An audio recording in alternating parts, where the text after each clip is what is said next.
Alors, le dernier projet, mesdames et messieurs, le dernier mais non le moindre, avec M. Jérémy Voix, la grande vedette des nouveaux et son associé de Ears, la compagnie Ears lui-même.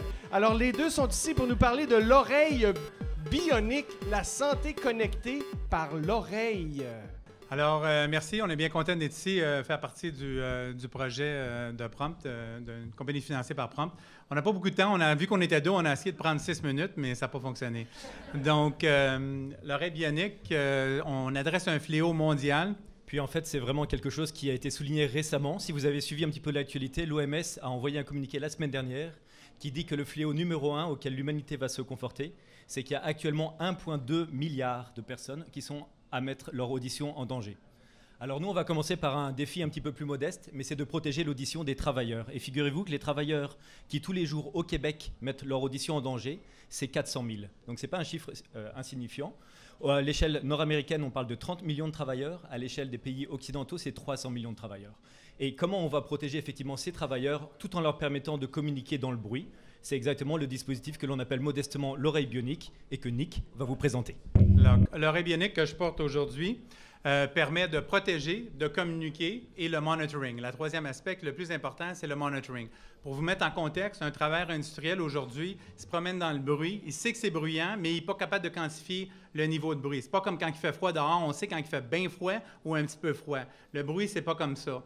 Et puis, on sait qu'à chaque fois qu'il a besoin de communiquer, il va enlever son protecteur. Donc, pensez à chaque fois que vous êtes dans l'aéroport ou vous regardez en bas, vous voyez les gars sur l'aéroport, ils enlèvent leur casque pour communiquer parce que ces travailleurs-là prennent une décision qu'aujourd'hui, je sais que ce n'est pas bon pour mes oreilles, mais il faut que je fasse ma job. Donc, je prends une décision de faire ma job au lieu de me protéger.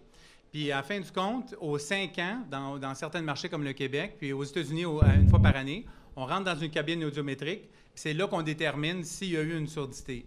Nous autres, ce qu'on propose, c'est un dispositif qui ressemble à ça, que le travailleur porte tout le temps dans le bruit, qui lui permet de toujours être protégé, de savoir son niveau de protection, de pouvoir communiquer sans jamais enlever son protecteur. Puis l'aspect monitoring fait en sorte qu'à la fin de chaque journée, on lui donne un thumbs up. Aujourd'hui, tu as été protégé. Le même message peut aller à son directeur d'usine, directeur de santé de syndicat ou les ressources humaines. Puis on n'est pas les seuls à penser ça. Le gouvernement américain a lancé un gros concours à l'échelle internationale au mois d'octobre dernier. Il a appelé à toutes les grosses compagnies du monde de trouver des solutions au fléau mondial que Jérémy a décrit.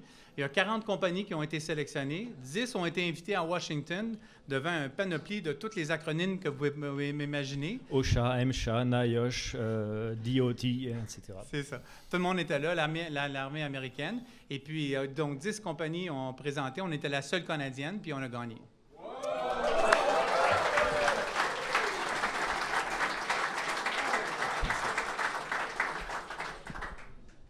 Alors, on termine sur ces bonnes nouvelles. L'autre bonne nouvelle, c'est qu'on a d'autres. Donc, en plus d'avoir le financement de Prompt, on a effectivement, et j'ai l'honneur d'avoir donc une chaire financée par le CRSNG, donc le Conseil en sciences naturelles et en génie du Canada. Et on a effectivement beaucoup d'autres demandes qui vont venir parce que l'oreille, figurez-vous, c'est plus que ça. Et on pense que l'oreille, c'est l'endroit idéal pour toutes ces technologies qu'on appelle wearable, connectées. On a parlé de monitorer l'atténuation, mais on peut monitorer beaucoup de signes vitaux. On a parlé d'ondes cérébrales précédemment, mais vous savez que le EEG peut se faire dans l'oreille. En tous les cas, nous, on l'a montré.